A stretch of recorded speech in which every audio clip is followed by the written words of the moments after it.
Gottfried Wilhelm Leibniz 17वीं शताब्दी के एक महान दार्शनिक, तर्कवाद के महत्वपूर्ण स्तंभ माने जाते हैं। गॉटफ्राइड विल्हेम लाइबनिज 17वीं शताब्दी के तर्कवादी या बुद्धिवादी आंदोलन के सबसे महत्वपूर्ण दार्शनिकों में से एक थे। तर्कवाद में अपने काम के अलावा लाइबनिज काफी बहुमुखी थे और उन्होंने तर्कशास्त्र, भौतिकी और गणित जैसे विषयों में काफी प्रगति की। उन्होंने न्यूटन से स्वतंत्र रूप से कैलकुलस का आविष्कार किया और बाइनरी सिस्टम की खोज की। उनके अद्वितीय विचारों ने न केवल तर्कशास्त्र बल्कि भौतिकी और गणित के क्षेत्र में भी नवाचार किए। उन्होंने एक समृद्ध दार्शनिक जीवन का निर्माण किया जो सत्य की खोज और ज्ञान के विभिन्न पहलुओं पर आधारित था। लाइबनिज का जन्म 1 जुलाई 1646 को जर्मनी के लीपजिग में हुआ था। लाइबनिज के पिता लीपजिग विश्वविद्यालय में नैतिक दर्शन के प्रोफेसर थे और जब गॉटफ्रीड सिर्फ 6 साल के थे, उनके पिता की मृत्यु हो गई और उन्होंने अपनी निजी लाइब्रेरी युवा लाइबनिज को छोड़ दी। अपने पिता की अनुपस्थिति में लाइबनिज ने अपनी मां से धर्म और नैतिकता के बारे में सीखा। लाइबनिज एक अविश्वसनीय रूप से प्रतिभाशाली बच्चा था। जब वह 12 वर्ष का था, तब तक वह पहले से ही लैटिन पढ़ा चुका था और ग्रीक सीखना शुरू कर दिया था। और जब वह 14 वर्ष का था, तो उसने लीपजिग विश्वविद्यालय में भाग लेना शुरू कर दिया और अरिस्टोटेलियन दर्शन, कानून, तर्कशास्त्र और शैक्षिक दर्शन में कक्षाएं लीं।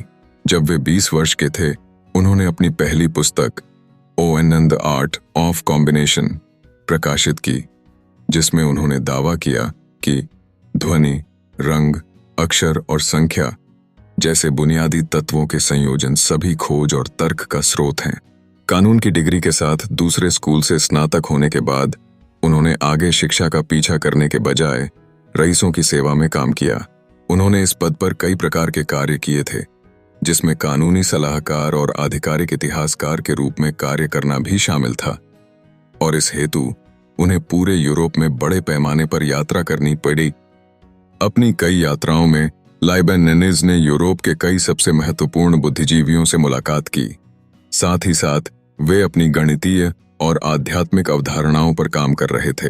इन समय के दौरान जिन लोगों का उन पर विशेष प्रभाव था, वे थे दार्शनिक बारूक स्पिनोजा और गणितज्ञ, खगोल शास्त्री और भौतिक विज्ञानी क्रिस्टियान ह्यूजेंस।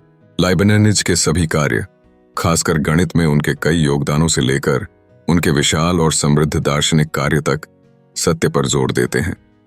उसने आशा व्यक्त की कि अपने कार्य के माध्यम से सत्य पर बल देकर वह विभाजित चर्च को फिर से जोड़ने में, नींव बनाने में सक्षम होगा।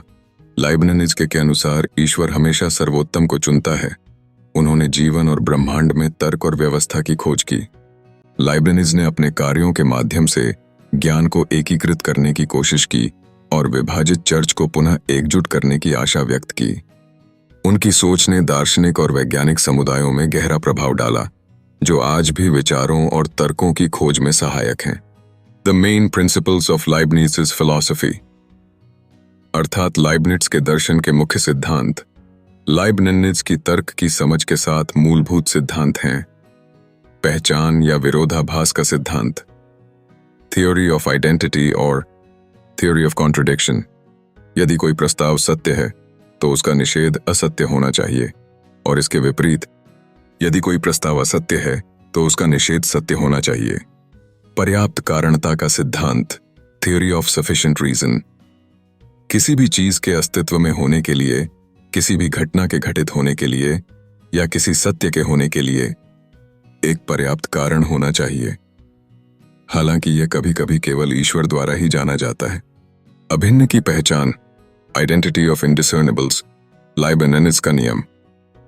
दो चीजें जो एक दूसरे से अलग हैं, उनमें हर एक संपत्ति समान नहीं हो सकती। यदि x के पास मौजूद सभी विधेय भी y के पास हैं और y के पास मौजूद सभी विधेय भी x के पास हैं, तो x और y समान हैं। यह दावा करने के लिए कि दो चीजें अभिन्न हैं, एक ही चीज के लिए दो नाम मान लेना है। आशावाद, ऑप्टिमिज्म। ईश्वर हमेशा सर्वश्रेष्ठ को चुनता है।